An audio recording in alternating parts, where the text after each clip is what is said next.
Hello, hello, hello. How are you guys doing this evening? Or this morning, or whenever you are watching this. It is 1:56 a.m.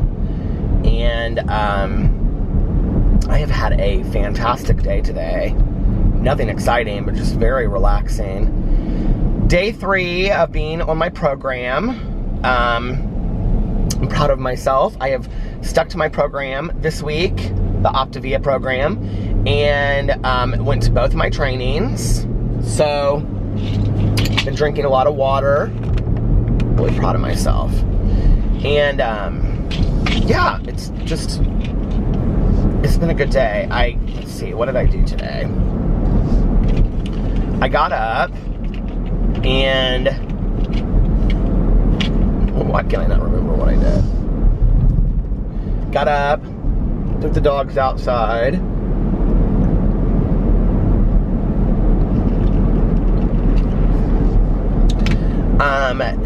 Just did a bunch of crap around the house. And then, let's see. I went and got a coffee. And I had started a new audiobook last night.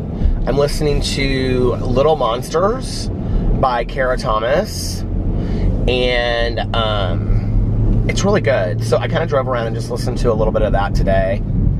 It's another one of these like small town, like girl moves to small town. And so it's about this girl. She actually like moves from, I think, California to Wisconsin. And it's like in the winter when it's like starts. And it's in February. And she has these 2 best friends. And all of this stuff has happened in the town. And then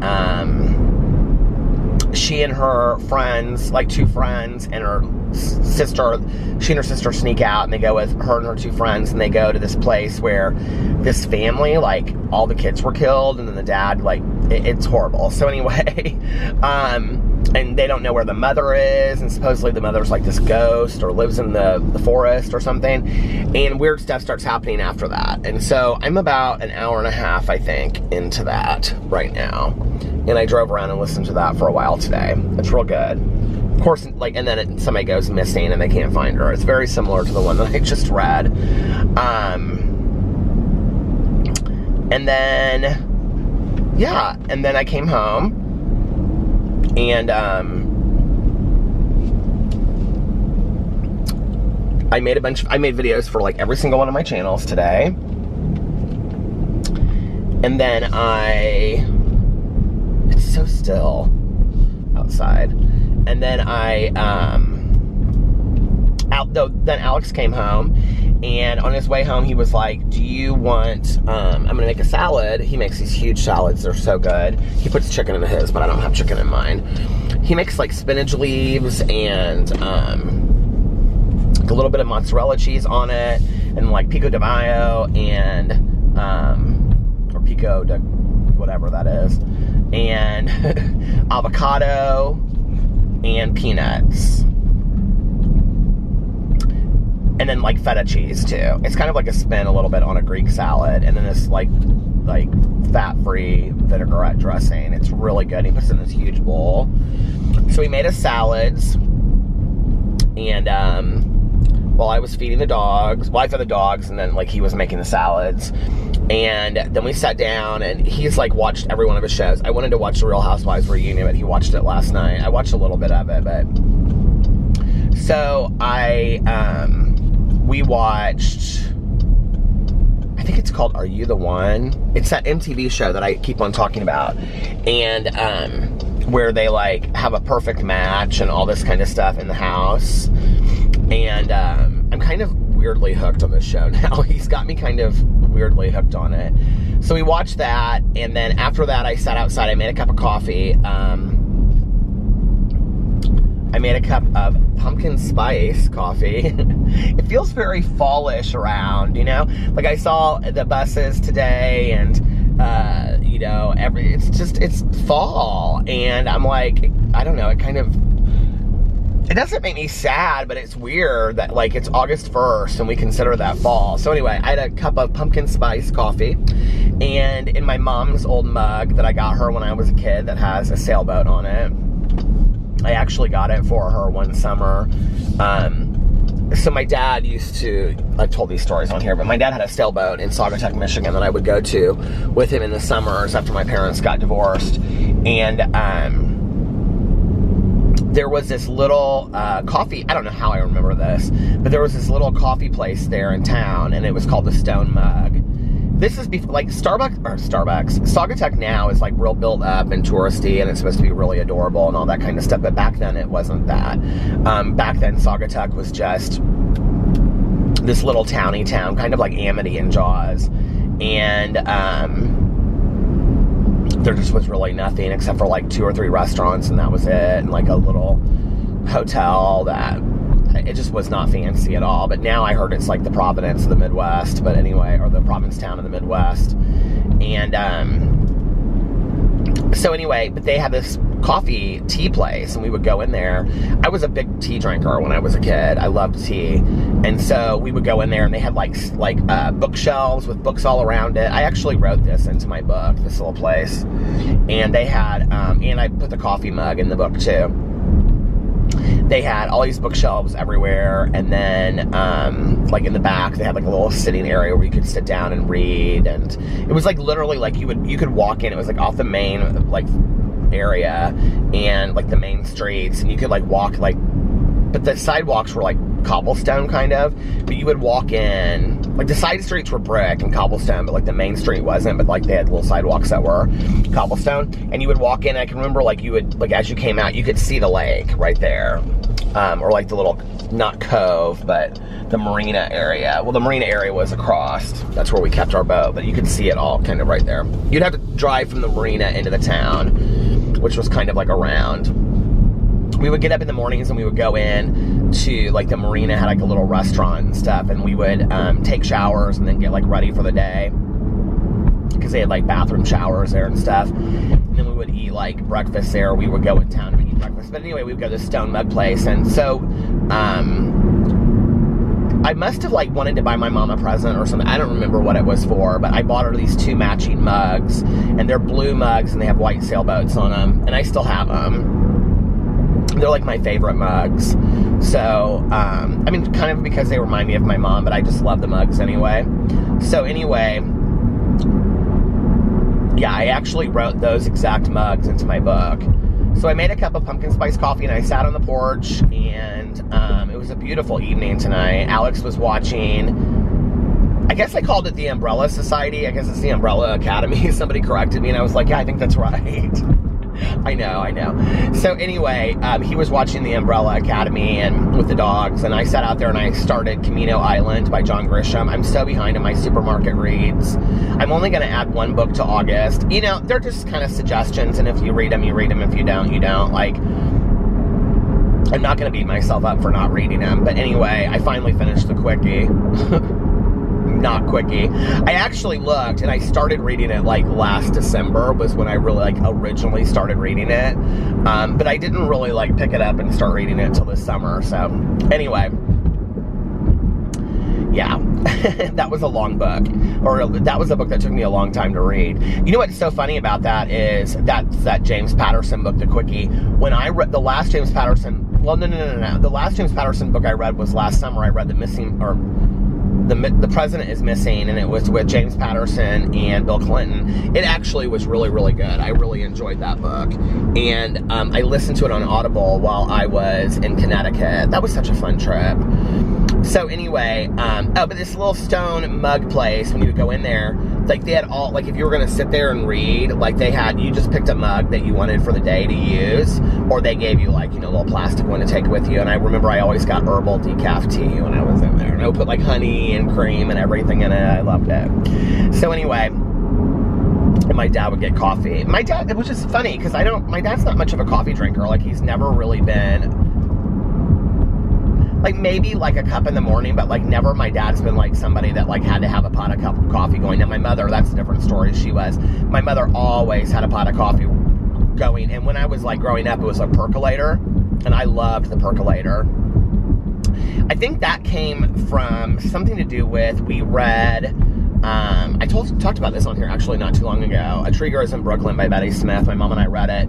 And in the book, she put something in her coffee. I can't remember what it was, but we would like put a spoonful of vanilla in the, I think she puts vanilla in the coffee. We would put vanilla in the coffee in the percolator, but anyway, I don't know.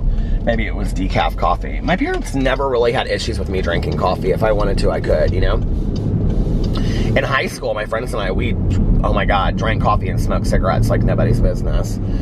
And would sit at like Denny's and Perkins and Steak and Shake, and remember Steak and Shake had those little metal ashtrays that were like disposable, but anyway, not metal, but they were like, you know, aluminum or whatever. You know what, I have not been to Ruth's Cafe in forever for a grilled cheese and tomato soup. Well, once I get into shape again, I can go and I can start doing that again. But anyway, so yeah, I just remember that coffee shop. You would like walk in, it had like a bell on the door, and then you would like walk in and there was like this row that had like all these gifts, and then it had like mugs and you could pick your mug. And then in front of like when you walked up, it's kind of like, there's actually a coffee shop here that I go to sometimes in Broderpool called the Monn Coffee Shop. It's very similar actually. And you go to the counter and then you would tell them what you wanted and whatever. But there was like, you could pick your tea bag, and I always got real excited because I got to pick my tea bag out. So yeah, that was that. Those were great summers. So I had a cup of coffee out and I sat on the patio and I listened to a little bit of my, well, it started getting dark, so I started listening to my audiobook. And then I, what do you call it?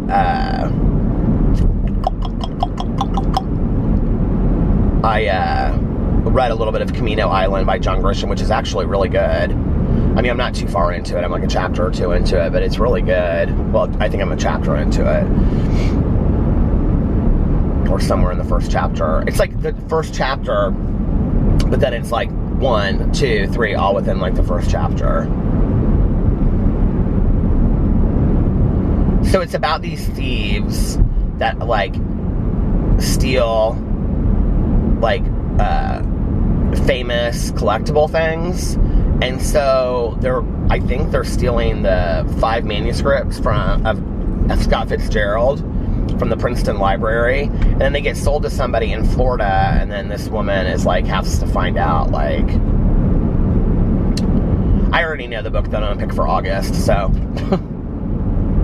yeah, there's that. Oh my God, well, I'll talk about that in a second, because I'm gonna go get a Diet Coke here. I'm gonna go up here, turn around, and go back and get a Diet Coke the other way, but because I don't want to talk about that until I can pull over and read you guys what I got. But I bought a bunch of books on Audible tonight. Big surprise. And then I laid down for a little bit. Alex came up not too soon later. He was like, I'm going to go to bed early. And I said, okay. And so then I got up and I was just like looking on Audible forever.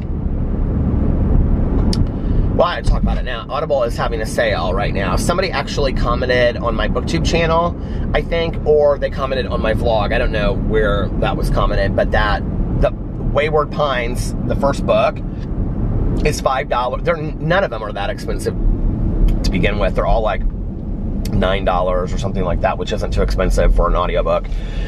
But the first book, The Pines, is for $5 right now. They're having a sale, like a summer blowout sale on Audible, and they have all of these books that are $5. And I actually, like, so there's 19 pages of books, and there's like 8 or 10 books on each page. So I went through literally every book, and I looked at it, and I ended up buying, well, I bought like $32 worth of books, but one book I actually bought for $1.49. The book's only like an hour and a half long. It's called The End of the Affair or something like that. It's a novella, but it's by Taylor Jenkins Reid, who wrote The 7 Husbands of Evelyn Hugo. And I want to have been able to read like everything that she's written. And so I was like, and I think it was on sale. I was like, I'm just going to buy this now and read it because it's only like an hour and a half, and then I can listen to that. Because I want to have, like, I have to read the Daisy Jones book, which she just put out. And I think she has one other book maybe before that, but I want to have read, like, everything that she's put out, because I really, really like her as an author. I think she's fantastic. So anyway, the cover of this book that I bought was beautiful. It was like one of those old hotels in, like, Los Angeles, and it's like the pool area. It's like a photograph. It's really cool.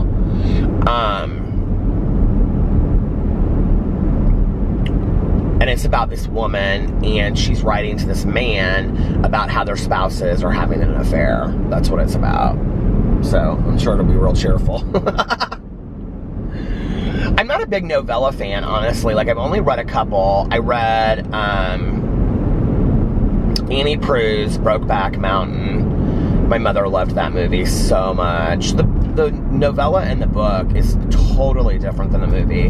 I mean, not totally different, but, like, they added a lot to the movie that wasn't in the book. Or they would take, like, just, like, 2 lines where they insinuated stuff, and then they would, like, blow it into this huge storyline in the book. Like, the other characters aren't really that big of a part in the book. But it's beautifully written. I don't love that kind of literary fiction that is just, like, so like, it's just all about the word. I mean, I like to read for fun, you know? And I read so much of that kind of stuff when I was in college that I don't really, like, enjoy it a whole bunch, but it was good. I actually read that for Booktubeathon the first year that I did it. And then there was another book I read. I can't remember who it was by, but it was really good too. It was somebody that somebody had recommended it to me, this novella. I think I read that last year, maybe. A novella is just like a shorter version of a novel, so it's just shorter. But I think a novella is something like under 100 pages or something like that. I don't know.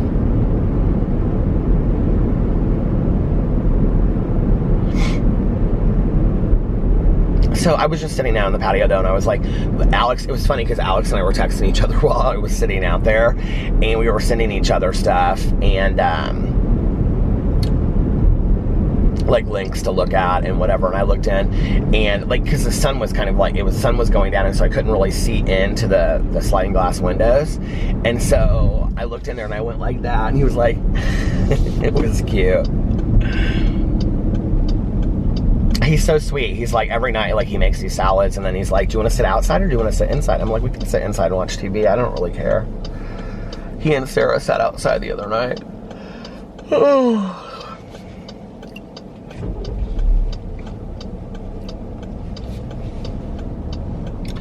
But yeah, it was like a really, really nice day today. There was something I was going to talk about on here tonight. It was like a memory that, like, I haven't talked about, which I know is really, really hard to believe, but it was something that I remembered today. Darn it, what was that? It was something from when I was young, like somewhere that we went. And I do feel like it was my dad and I that went. Like, going back through, like, the trips. Well, every summer we would go to Saugatuck. Went to Hawaii when I was a kid. I hardly remember that trip, though. I was real young. We would go to Florida a lot for Thanksgiving and Easter. Why can't I remember what it was? We used to go to Kings Island for my birthday every year.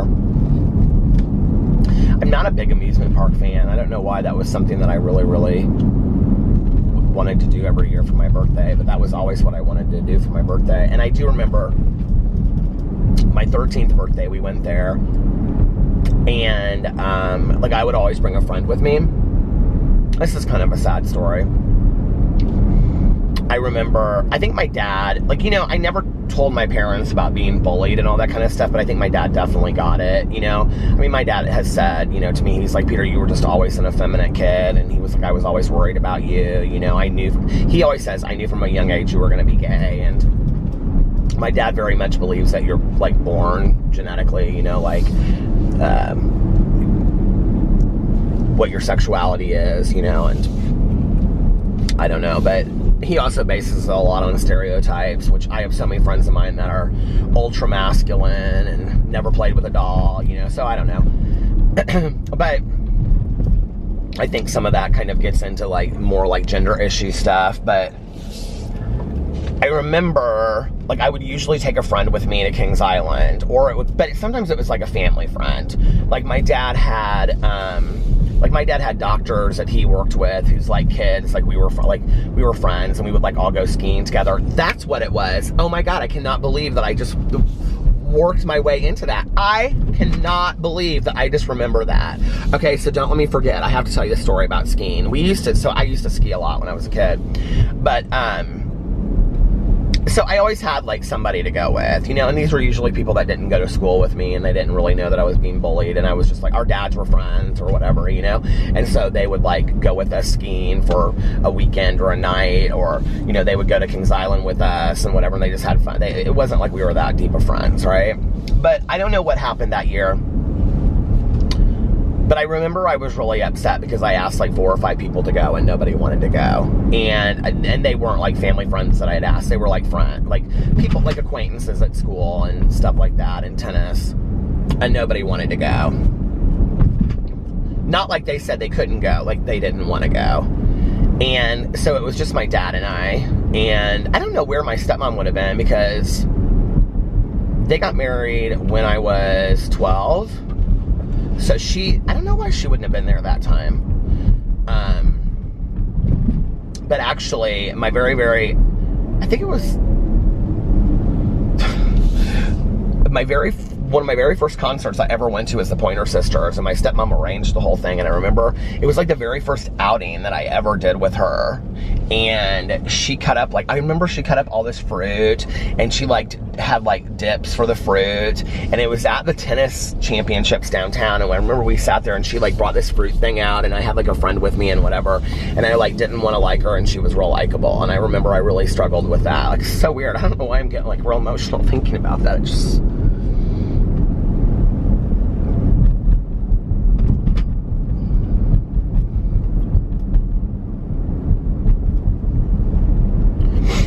such a lonely kid, you know? But, I remember my dad and I walking around Kings Island, and if you've never seen Kings Island or been there, there's like a huge Eiffel Tower. It's like a miniature Eiffel Tower, and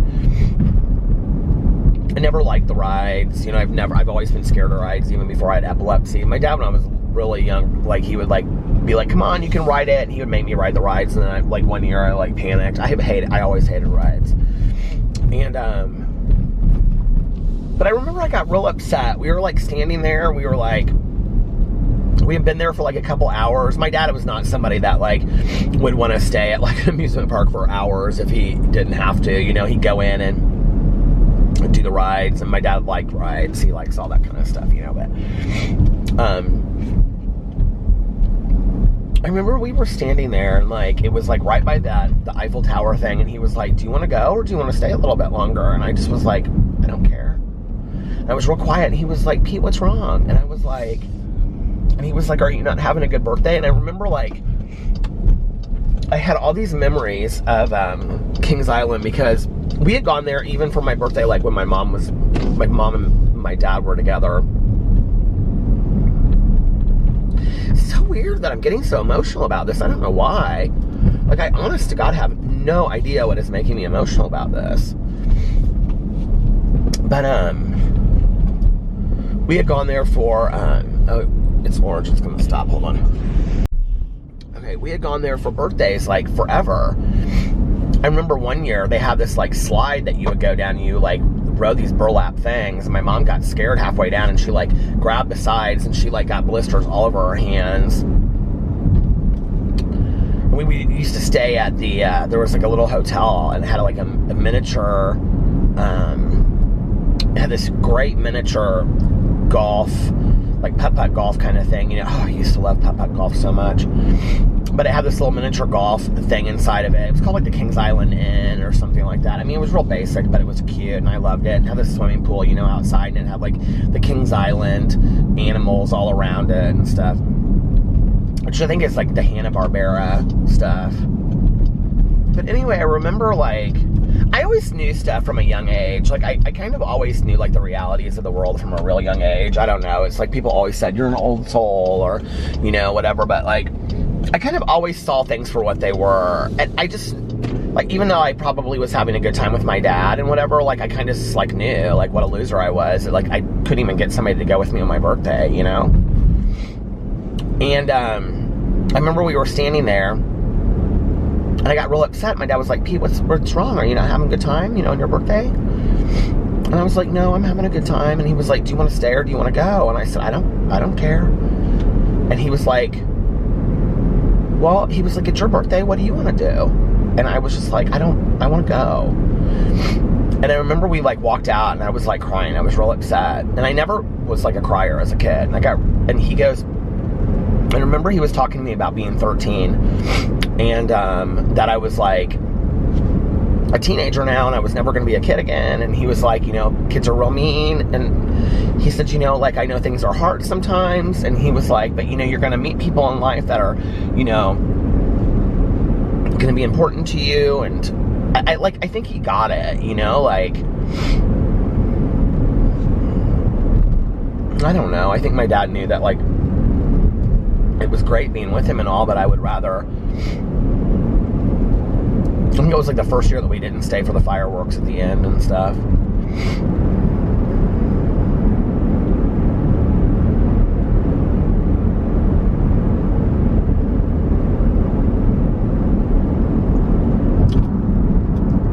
Like, when I tell stories about myself, like, at that age, it's like, I'm not sorry. Like, I don't feel sorry for myself. Like, I don't feel like, pity me, or, wow, I had such a sad childhood, or anything. Like, it's so weird. It's almost like I'm detached or disconnected from it. It's like, I feel sorry for that kid that went through that, you know, that didn't even really know how to talk to people about even what his feelings were or what he was going through, you know? And I feel like I've done so much work on it in my adult life. Like, God, I've done so much inventory on it, you know, and I've worked with counselors and stuff like that. And it's like, I don't really feel like I have some, like, I mean, I'm sure I have some deep-seated issues over it. I won't say that. But, like, you know,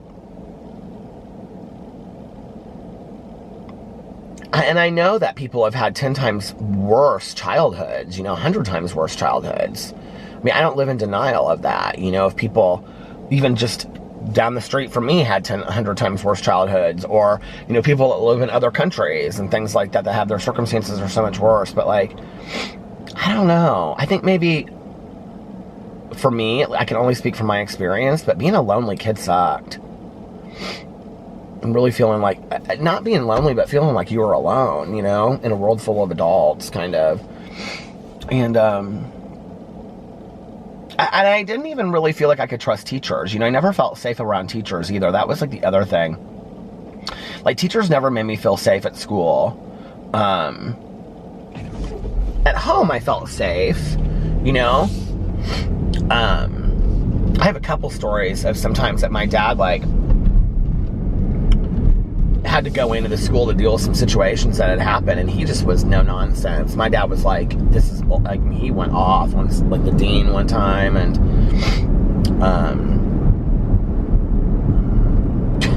my car was real screwed with one time, and so when you would pull up to my high school, it was like this was like the band orchestra area, and then this was like the freshman area, and then in between was like this courtyard, and nobody sat there, you know. It was like this grassy kind of like courtyard, like these hills and stuff, and then like right in front was like the dean's and the principal's office. And my dad had to come to a meeting because my car was being messed with, and they were really kind of trying to turn it on me and say that I was antagonizing people when it was just me being bullied. And my dad literally, like, drove right up on the grass. And they said something about him having to move his car, and he said, when you can protect my kid's car is when I'll move my car. My dad he did not take lightly to them, like, screwing with me. And the school was not willing to do anything about it. I think to some degree that's why I didn't tell my parents a lot of what was going on, because I thought that it would be made worse by them, when in reality they were just really super protective, you know?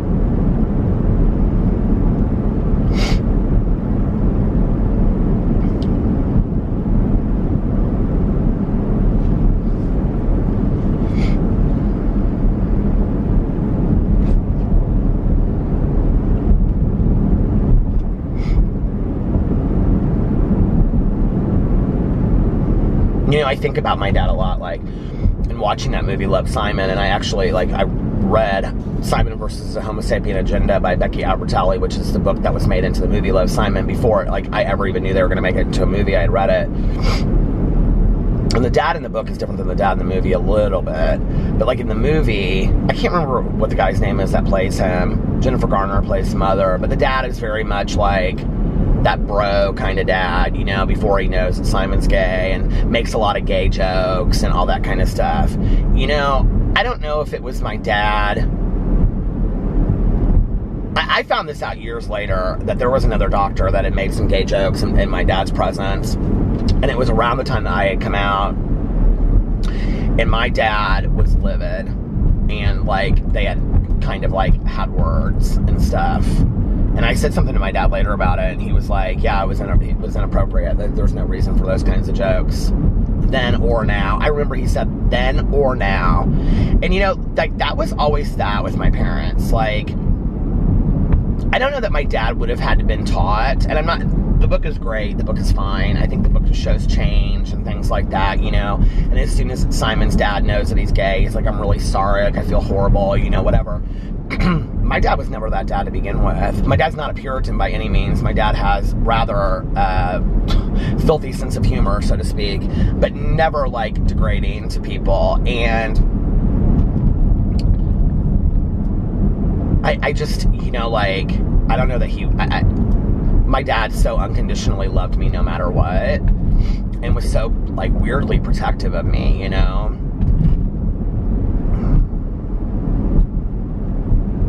I told my dad some things, like, the year that my mom died, my dad and I had, like, some really honest conversations, and, I mean, we always have, but, like, I remember sitting on his patio, like, we had a couple, like, really honest conversations about, that's when I found out about my grandma and stuff like that. And I remember talking to my dad a little bit about being bullied and some stuff that, like, some specific things that had happened, that, to this day, only a handful of people know about me being bullied. And my dad literally almost kind of, like, at one point kind of came out of his seat. Like, I thought he was, like, he was, like, kind of, like, and I remember he said to me, like, if I had known that back then, he was like, nobody F's with my kid. And, I think I always knew that about, and, like, my mother was such a mother bear, I mean, to a point of being embarrassing almost at times, that I think that I was so afraid that, like, God, I was like, I'm gonna get in the car, I'm gonna do a happy vlog tonight, it's just gonna be happy, blah, blah, blah, blah, talk about my day, talk about books, and look, here I am talking about some deep stuff. But I think I was afraid that if I told them, it would be made worse, and they couldn't be at school for me 24 hours a day. So if they made it worse, and then I'm at school and somebody corners me in the bath, I was scared, terrified of bathrooms and the locker rooms, terrified. And I actually, this man has passed on now, but he was the football coach at Carmel High School, where I went to high school, and his name was Mr. Belden. And he had, like, these two perfect children. One was like a cheerleader. They looked like if Barbie and Ken had a family that grew up. And his daughter was a cheerleader, and his son was like a huge football player. I didn't know his kids. I think they were like a couple years older than me, but I remember, like, seeing pictures and stuff. And I had him for gym. And I remember he was, like, real salty at first. And I don't know what it was about this man. This man was so masculine and so, like, fight, fight, fight, F football, football, football, and all this kind of stuff. I mean, he was, like, legit the look of the football coach, okay? Like, those spandex football coach shorts and the jersey and the baseball hat. I mean, he led our school to, like, every, like, state championship, right? I mean, he was, like, that coach. But that man was so amazing with me, like, I don't know if he, like, saw, like, how hard it was for me and stuff. And he let me participate in what I wanted to participate in, and he made me his, like, assistant otherwise. And I just, like, had the clipboard, and like, that was, like, right away. Like, within, like, a couple, like, 2 weeks, like, he was like, here's what's gonna happen, and you're going to be my assistant and you're going to help me with class, and never spoke to me about really like being bullied. Never said to me like, I see what's going on, I'm really sorry for you. I had a lot of teachers that it would happen literally right in front of their face. I mean, people like, they would call their name to come to the front of the desk, men and women teachers, okay? That students would be called to come to the front of the class, and whatever I had on my desk, kids would just walk by and just swipe it off the desk. Teachers would be watching it happen and would say absolutely nothing. Would literally say absolutely nothing. I had a teacher one time that I loved this woman. She was my French teacher, well, one of my French teachers, and she was fantastic, but she did not know how to handle the situation. And I at the time was a junior, and there was like this freshman or this sophomore, and he was like new, and I think like he had thought it was real funny to like make fun of the gay kid or whatever, or like he caught on real quick that was funny. And I'd kind of had it at that point, and this was like the beginning of the school year. And I kind of came into that year, like, because I had some friends now, and, you know, I was like, I'm not going to be screwed with anymore. That didn't last for long, but I remember, like, he said something to me, like, when he walked by my desk, like, the F word, the long version of it, and I turned, and I looked at him, I go, what did you say to me? Like, I mean, I went off, and she just looked like she did not know what to do, and he made, like, this huge issue out of it, and he was, like, a total ass, and he was so mean. I don't remember the whole story now, but I remember afterwards, she looked at me and she's like, I'm really sorry. Like, she didn't know what to say, or she even said, I think, maybe like, I just don't know. And I'm like, I just shook my head, like, shh. You're an adult, you know, in a situation like that. Throw his ass to the dean. I can't tell you how many times I had to go to the dean and sit there because I was being bullied, you know? And that goes all the way back to, like, you know, maybe my mom would have understood it. I don't know. Like, you know, I've told this story on here before, but, like, my mother was always hypersensitive about being really big-breasted. My mom was 5 foot, okay?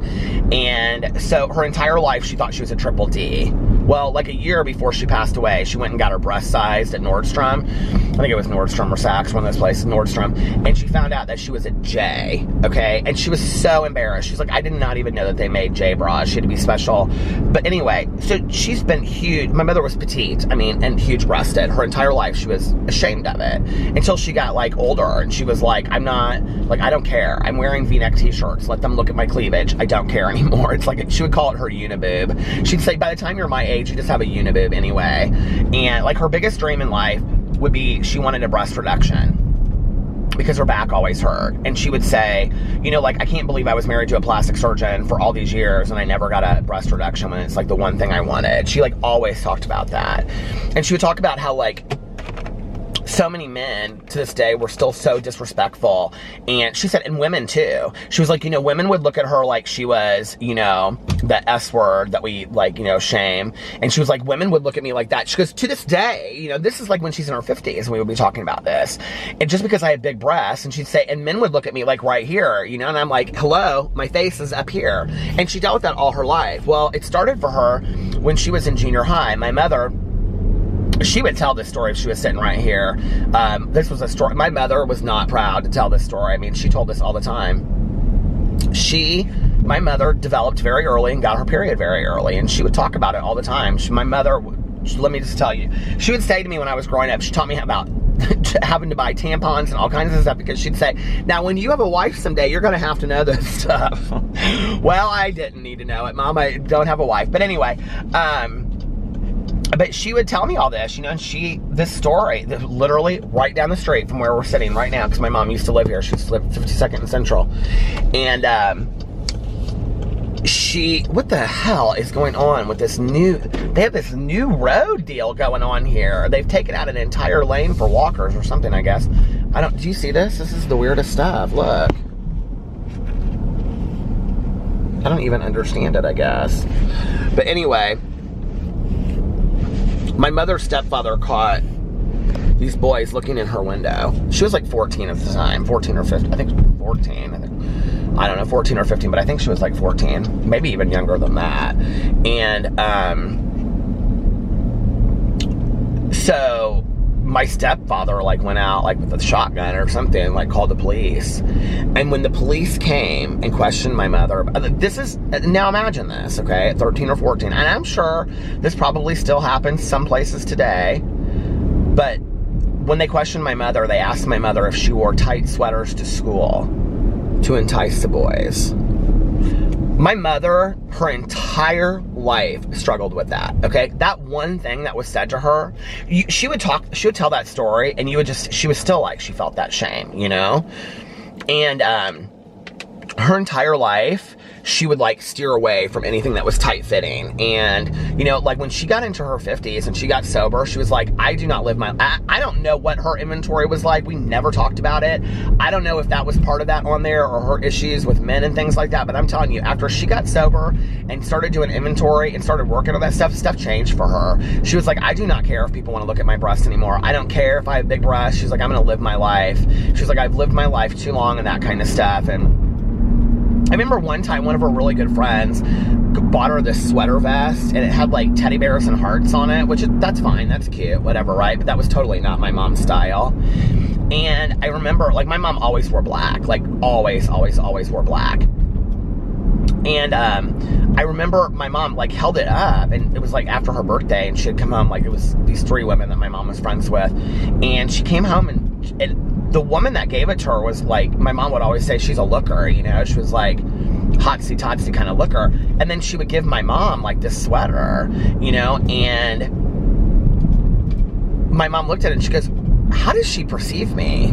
Like, how does she see me? Or is this a hint like that I need to tone it down or something? Because my mother was never like, she was not the woman that was like 50 trying to be 20, not that whatever, live your life, do what you want if that's what you want to do. But she was never that person, you know? She just, I don't know. So, you know, I think about that, like, that my mom all of her life had this belief system that I deserve the stares, I deserve the talking, I deserve all of that, you know? And I think to some degree, like, that's programmed in my head too, you know? You need to toughen up. You need to get over it. Like, I heard that from deans, I cannot tell you how many times. You need to toughen up. No, you need to deal with the bully over here, okay? That's got some issues going on and is so miserable with himself that he has to take his misery out on somebody else. That's the reality.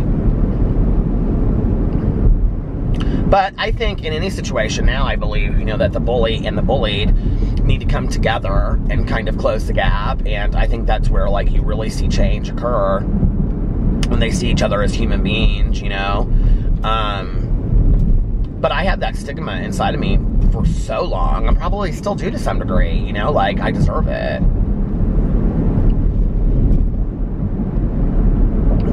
There is a bit about me that's a little bit of a doormat, that I don't defend myself when I should. There's many situations that can go without saying, I think, that, you know, but in my entire life where I haven't defended myself, you know? And I think, like that's something that, you know, like my old sponsor used to always say to me. He would say, you know, like, well, my two sponsors ago, the sponsor that I had most of my life, he was like, you did not get sober to be somebody's doormat, you know? And, like, I would bring, like, issues and things to him, you know, and he would be like, you didn't get sober to be somebody's doormat, you got sober to be a person of character and hold your head up high and be sure of who you are today and stuff like that, you know? But I think that's hard. I think that's hard for people, you know?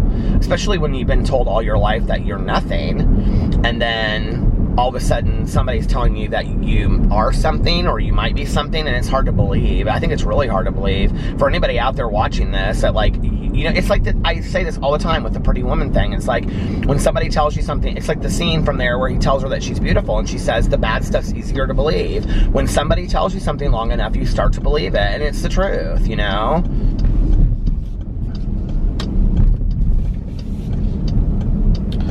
I don't know. Anyway,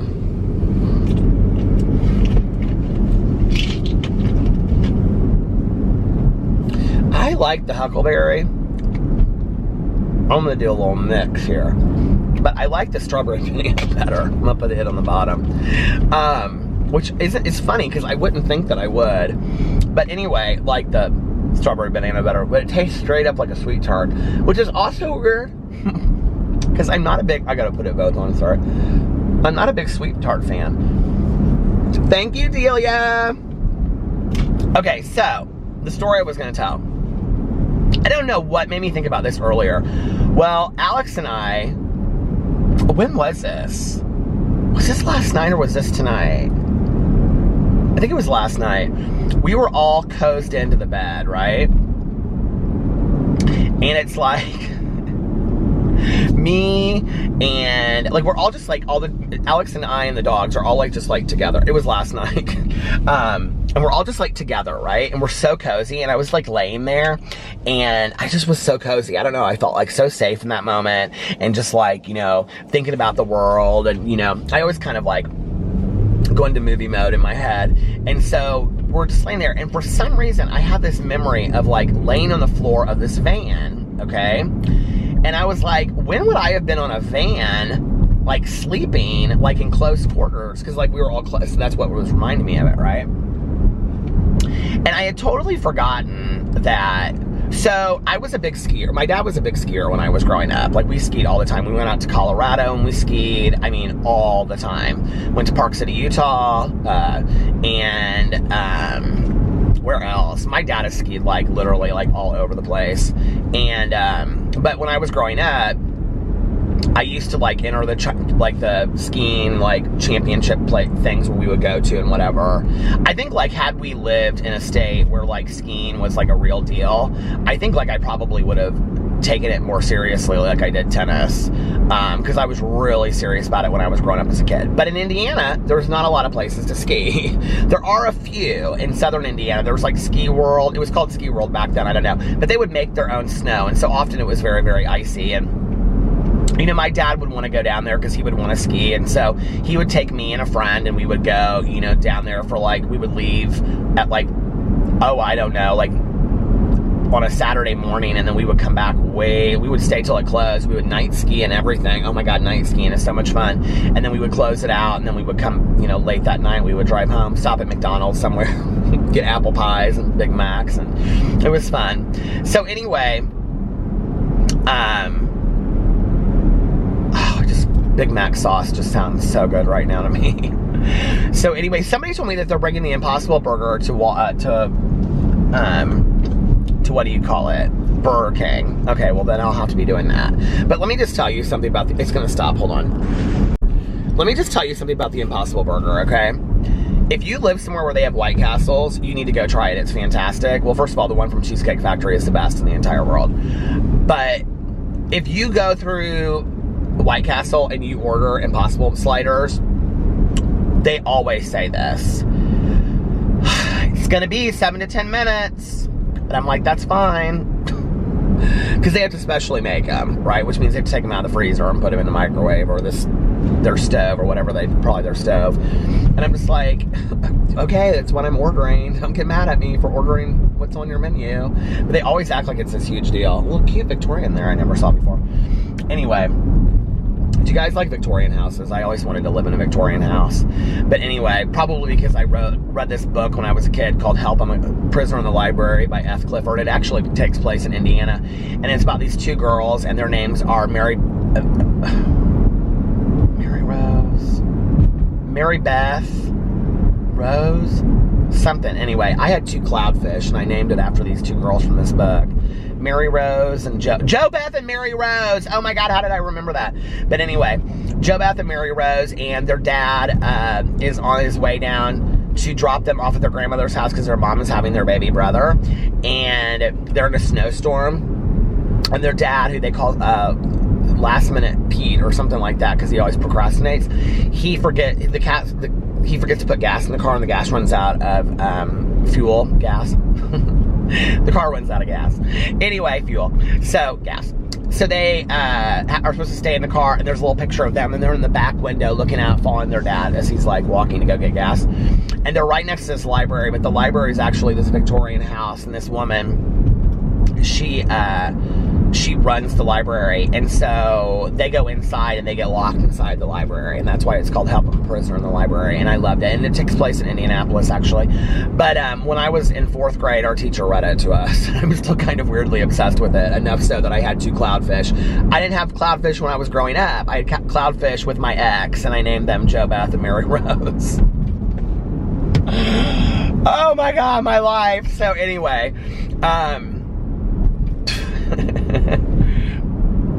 but what was I trying to say now? I don't even remember now what I was talking about.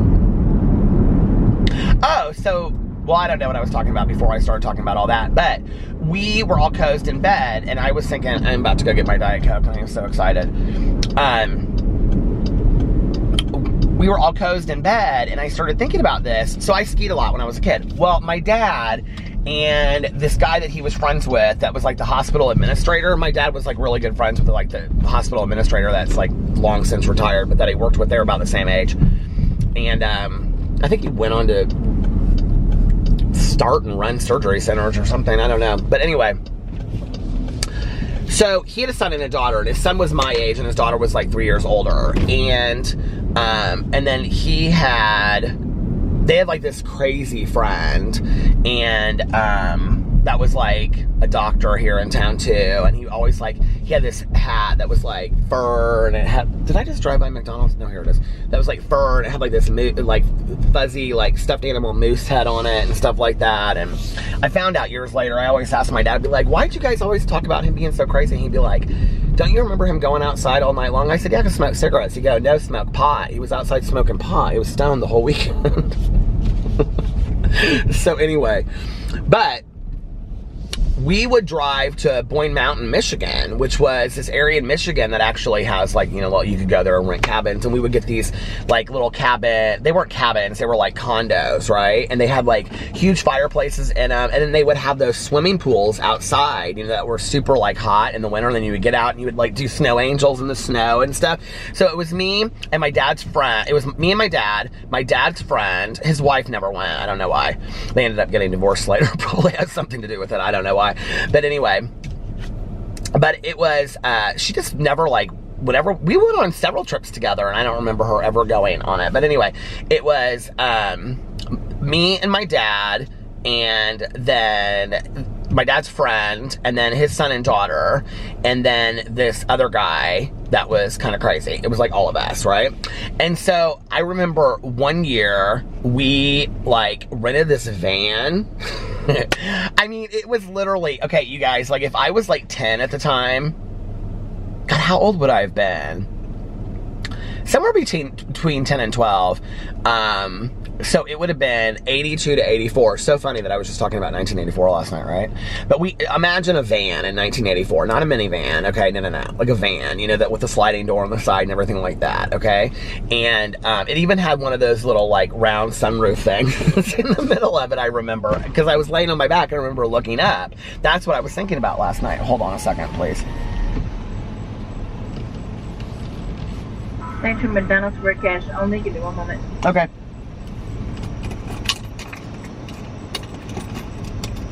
But there's a Ross, Dress for Less, Dollar Tree, Five Below, all right there.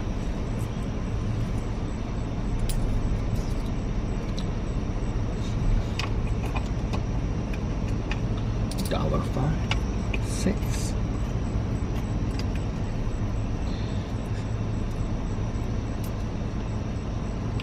7, 8, 9.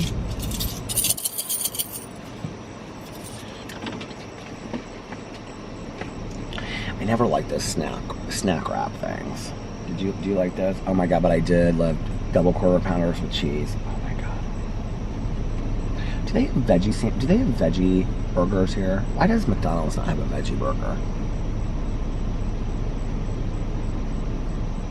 I'm gonna ask her when I go through.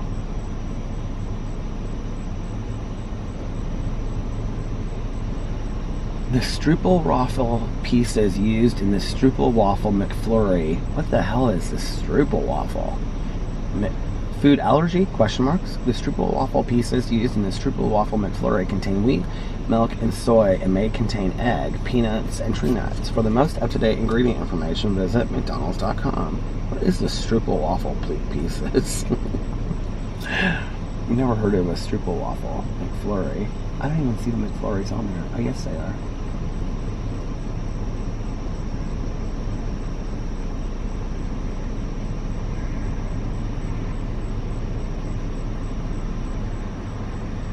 Oh my God, what is taking so long? Okay, sorry about that. Go ahead with your order, please. Can I get a large Diet Coke, please? Anything else for you? Nope, that's it. Alright, 109. First window, please. I mean, second window.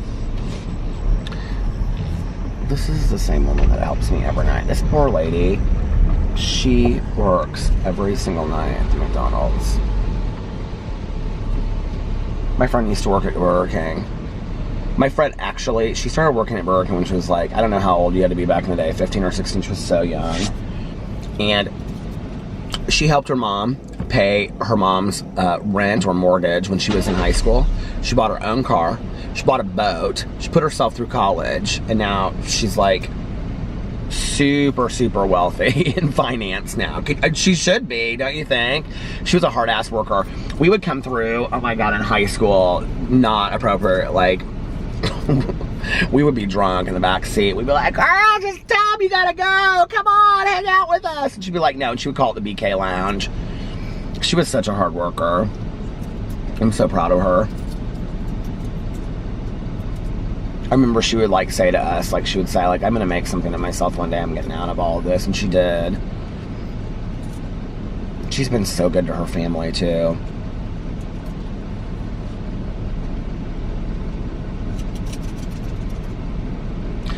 Okay, so my mother-in-law, so she went to, I'm trying to wait to tell the van story in just a second. So, you know, she went to Spain, okay? Well, first she went to San Diego, Los Angeles, San Francisco, Las Vegas, San Diego, home, okay? Then she turned around, and I don't know when she's coming home, because she teaches, like, adults night classes and stuff like that. So school started, so it usually coincides with the school schedule. But she does like translation stuff with them. So anyway, but she went to Spain, and from Spain she went and visited her friend in Italy, and then all of a sudden I'm scrolling through on Instagram and I noticed that she's in Paris, and I'm like, oh my. And Alex said, did you see my mom's picture? And I was like, yeah, she's in Paris. And he was like, yeah, she decided that she was gonna go for like 2 days. I'm like, she is living the life right now. Like, I am so excited for her. I think it's so cool. Because she told us, I was like, when are you coming back? She's like, I might not come back. I don't know. She's so funny. You talk about a strong woman. She is like a really, really strong woman.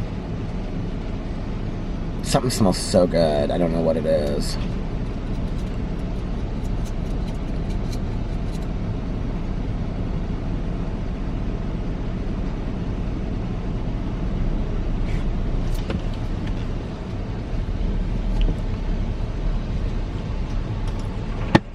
Hi. Oh.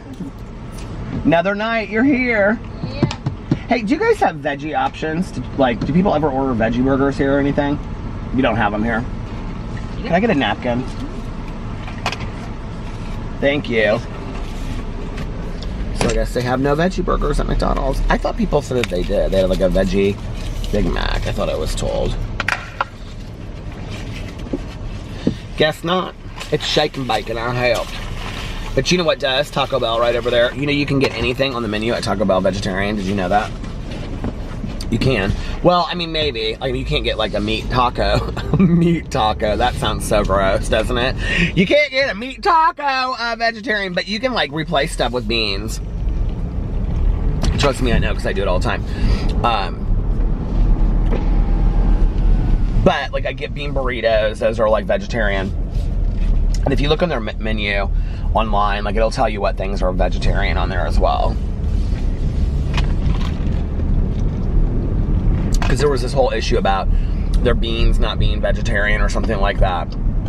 And they fixed the problem like 2 years ago because I read the article because somebody said something to me about it. They were like, Taco Bell is not vegetarian. And so I like got online. I was like, if Taco Bell is not vegetarian, I'm going to be devastated. But not that I need to be eating Taco Bell anyway, but it is vegetarian. You can actually replace with certain beans that they have. Like you can get like, you know, nachos Bel Grande and you can replace the beef with beans. You could get just like a taco and replace it with beans. I will tell you though that one time I did it and I got like my normal order there and I was so beaned out. It was too much beans. Too much beans. It was too many beans. I just was like, I don't need this many beans in my life. This is just bean central. You guys, these vlogs have been long the last couple days. I've been like over an hour, all of them. Well, not all of them, but The last couple ones I think have been. I'm excited to listen to my audiobook for a little bit here. I've got a sobriety thing I got to do tomorrow. Excuse me, afternoon. And then, yeah, videos tomorrow. Alex is having dinner at his friend's house. She's making him dinner. They invited me to come over, but I think I'm going to do a live stream. So if you're watching this in the afternoon, I will probably be doing a live stream. I would say 8 or 9 p.m. Eastern Standard Time on YouNow. People think that YouNow, you have to pay or be subscribed to be on YouNow. You do not have to pay or be subscribed to be on YouNow. You just download the app on your phone if you want, and then you search me, Peter Monn. It's just like, you know, my main channel, and or you can go to the link from underneath my videos. You can also go to your computer and watch it on your computer, and you just put in YouNow, younow.com, and then you just go to it and you log in and you make a name or whatever, an account, and then it's free. You don't have to pay. You don't have to subscribe. Now, people can subscribe to my channel if you want. Thank you. It's really nice. It would be really nice if you did, but you don't have to. It's $4.99 a month, and you get little special stickers and little things that go across the screen if you do that, but you don't have to do that. You can still chat with me and have a conversation and participate in the conversation and all that kind of stuff. You don't have to subscribe to participate in all of that. It's free. It's like Twitch. It's like YouTube thing. The reason that I choose to do it over there, and I actually, because I have like a subscriber button and stuff, for a long time I wasn't able to live stream anywhere else, but now I'm allowed to live stream anywhere I want. YouNow just has to be the main place that I do it at. But because they were like, I talked to them, I said, listen, I want to continue to work with you guys. They've been so wonderful. YouNow has been so fantastic. But I was like, I want to be able to live stream anywhere, like YouTube, Instagram Live, Facebook, whatever. And they were like, okay, so going forward, that's what I was able to do. But I just have to keep YouNow my main one. But the reason that I really, really like it is that if you watch people that like are on YouTube, like, I'll be honest, I don't pull a lot of people into my live streams. I mean, it's anywhere from maybe 60 to 100 people. Or 40 to 100 people. It's just not a lot of people. But I see almost every comment that comes up. I am able to respond to many comments. I know people over there because they come in consistently, because I've seen them. Versus like YouTube is just like this. It's so fast and so many people come in. You can't really control. I mean, you can get moderators to control like the trolls and the people that are saying like negative stuff, but it's hard, you know. And to be honest with you, like, I don't even really like I don't care about the negative comments, although I get the trolls that come in that like, they're just like, you know, are you Santa Claus, or, you know, are you gay, and all that kind of stuff. Like, that stuff doesn't bother me, right? What bothers me about it is that it distracts from you, like, you're being able to enjoy it, like the people watching it. Like, that's what I want, right? So if I did it on YouTube, the thing is that I wouldn't really get to interact as much. I'm gonna try it. I'm a little scared, to be honest with you. I've never live streamed on YouTube. Scared is not the right word. I would say technically fearful. I've never done it. I don't know how to do it. My friends are all like, Peter, it's so easy. And I'm like, I know, but I've never done it. We had talked about doing the book club live streams on YouTube, but because of Google Hangouts or something, we can't do both of us on there at the same time. So we're not going to do that. We're going to keep them on YouNow, and it works really, really well for Mel and I on YouNow. Plus, it also, I think, limits the amount of interference. But I love live streaming. It's so much fun, and I hadn't been doing it for a while. And this last month, I got into it more, so I want to get into it more.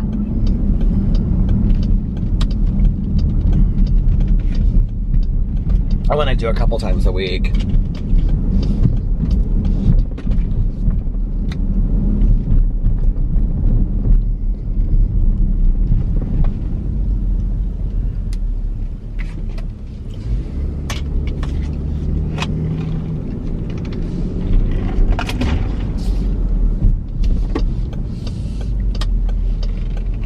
I love that chopstick. Somebody asked me one night, they're like, do you have really, really chapped lips? I think I already addressed this on here, but I thought it was so funny when I got it. No, I don't, because I use lip balm literally all the time. There must be this homeless woman that's like around here, because her stuff is all on that bench right there. And I see her sitting out here sometimes. Remember I drove by that one night and I was like, oh, she's sitting out there on that thing? Like, I didn't know she was homeless that night, but now I've like, whenever I drive by here, I've like seen her out here a couple of times. Like, it makes me kind of sad. Oh, she's back here. Oh, she's on a crutch and she's going through the dumpster. That makes me kind of sad. Oh, she's hiding from me. Sweetie, you don't need to hide from me. Oh, that makes me sad. She's like in a nightgown and a crutch.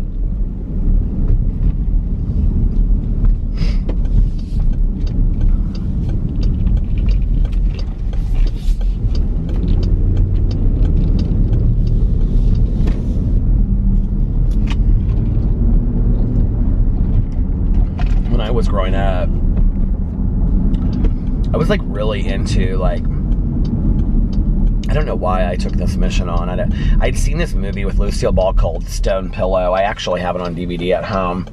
It was a made-for-TV movie about this homeless woman and this social worker that like goes undercover to like see what like, or she's a reporter or something, to see what like it's really like to be homeless in New York City. And Lucille Ball was so great in it. You know, Lucy from I Love Lucy. But like, I got like really into helping homeless people. And at one point I wrote this letter to our Senator Lugar at the time, and I got like a personal letter back. I remember being real excited about it, and I was like, I was probably like, 10 at the time, and I was like, having watched this Lifetime movie with my mom. We must do something about the homeless population in Indianapolis.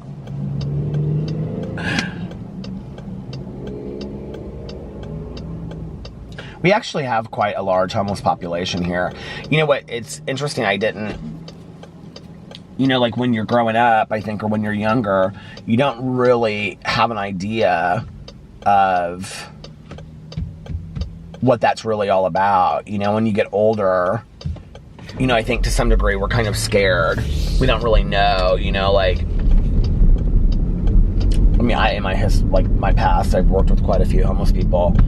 But you don't really like know their circumstances or how they get there. And what you realize over time is that it could be any of us. It literally could be any of us, And I mean, from medical bills to whatever. And mental health is a huge issue why people are homeless in our country, Like, I talked about this on here before, but Central State Hospital closed down, and they did not have enough group homes and placements for those people. And then, like, basically, Central State Hospital, which had been open for years and years and years, just ran out of funding and money. They just closed it down. They just turned it into condos recently. They just closed it down, and then those people who had lived there for years and years and years were basically, some of them, not all of them, but some of them were put on the streets. Or they were put in group home environments where they would leave because it wasn't there. They didn't know it. And they would find their way back to, that was what happened to a lot of them, is that they didn't want to be in these new environments. So they would go find their way back to where they had known they had been like all their life. And then they were squatters inside Central State. Well, think about how dangerous that is. A closed down psychiatric hospital, mentally for, I mean, it's so sad. And they were just living in there homeless for a long time. And I don't know. I feel like I've seen so many movies. It's like that one movie that I saw about that woman that was like living in her van and like her daughter found her. I can't remember what that movie was. I watched it not too long ago. It was a documentary. And then that one woman in, her name's Mimi or something. That documentary is really good. Tanya told me to watch that one. And then that one that I watched not too long ago called God Knows Where I Am or Where I'm At or something like that. That was so sad. That woman basically just starved to death and froze to death from eating apples all through in that house in the winter.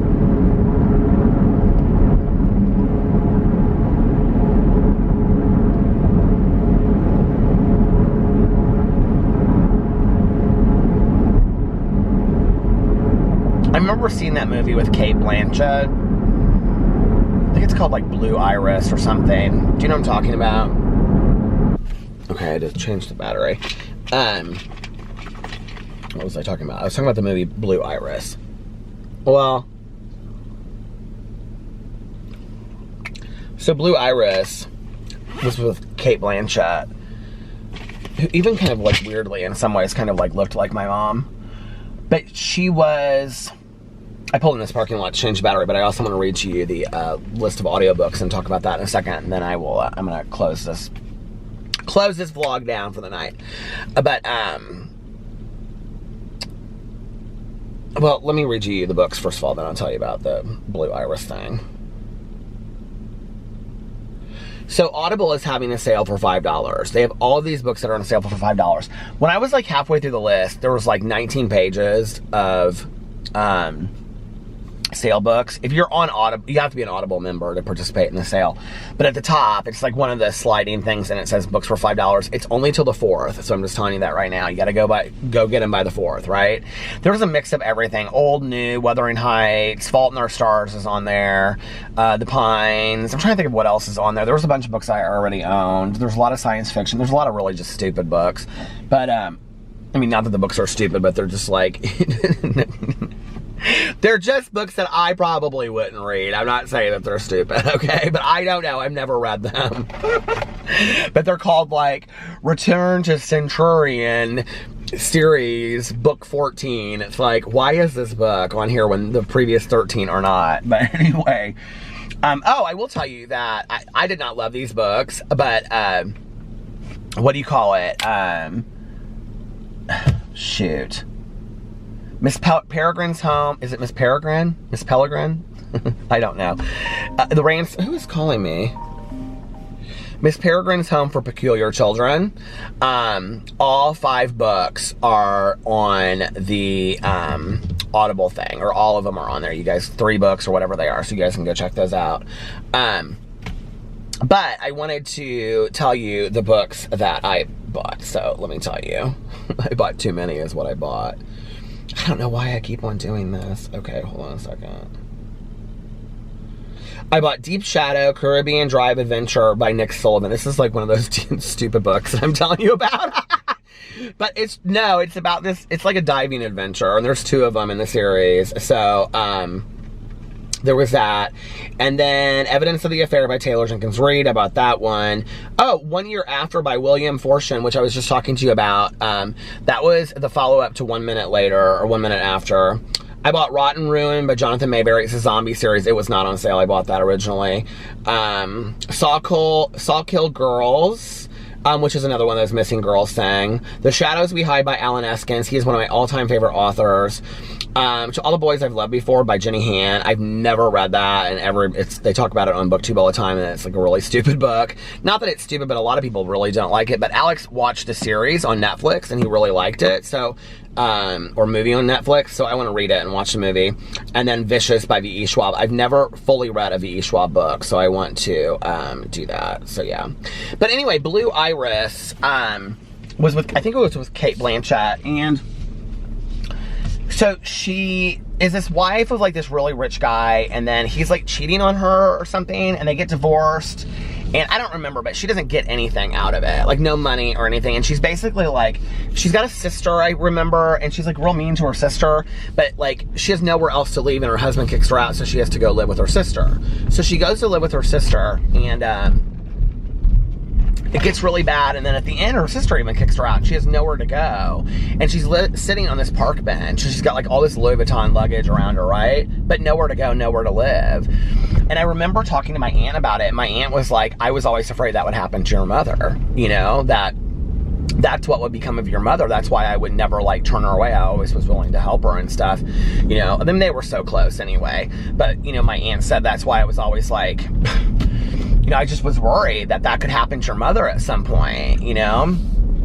And I think about that. I think about how easy it is, that it could literally happen to any of us. It's so scary, isn't it? I mean, it really is, and it's really sad too. And I don't know. It really makes me sad. So I think the flip side of that is being grateful for the homes that we have and the food that we have. I mean, the things that we take for granted, the simple things, are the things that I think, you know, I want to be most grateful for in my life. So with that being said, I am grateful for you guys, and I'm grateful for you watching this vlog every night. I appreciate it. And I hope you are having an amazing Friday, an amazing beginning to your weekend, unless you have other plans. But like I always say, don't have other plans. Enjoy your day, enjoy your weekend, try something new. Have blueberry pancakes, why not? Or chocolate, or pecan, or peanut butter if you're at Waffle House. Have a peanut butter waffle, or a chocolate chip waffle, or both. Imagine that. And if nobody else told you this today, I love you. Look in the mirror and tell yourself every day that you love yourself, and that you are valid, and that you are worthy, and that you are important, and that you are beautiful. And pass it on. I love you. And pass it on to somebody else every day too, because we all need to hear it, you know, from somebody else.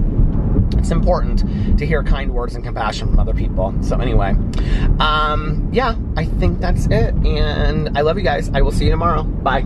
Love ya.